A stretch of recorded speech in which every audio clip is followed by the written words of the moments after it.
Sick of the same old game day snacks and needing to add some wow factor to the menu? Look no further, because today we're going to spice things up with some delicious pulled pork nachos. These nachos are loaded with flavor and are the perfect combination of crispy chips, gooey cheese, and savory pulled pork. Plus, the toppings are endless, so you can customize them to your liking. Trust me when I say I'm going to show you the tips and tricks to make the best ever pulled pork nachos. The first thing that is a must for next level nachos is something I like to call Nacho Dust. It's super easy to make. In a bowl, you're gonna add 1.5 teaspoons of salt, 1 teaspoon of cumin, 1 teaspoon of onion powder, 1 teaspoon of garlic powder, and 1/4 teaspoon of cayenne pepper. Give that a mix and then simply set it aside. Then preheat your oven to 350 degrees Fahrenheit. Spread your tortilla chips out onto the baking sheet, and I'm using one 16-ounce bag here. Make sure to spread those out so they're not hiding under each other.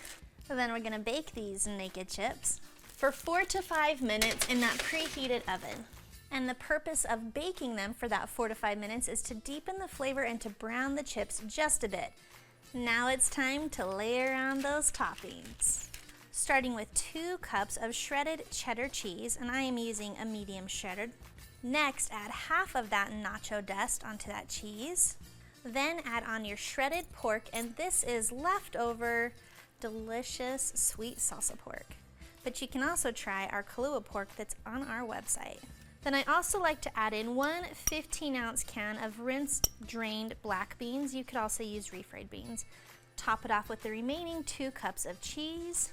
Then top it off with that remaining nacho dust. You might be tempted to eat them like this, but don't do that.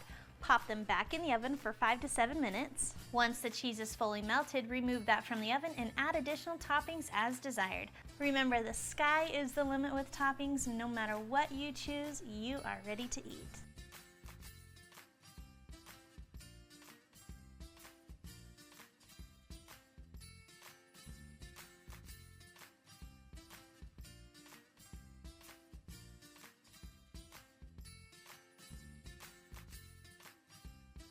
Thanks for watching. You can find the full written recipe in the video description below.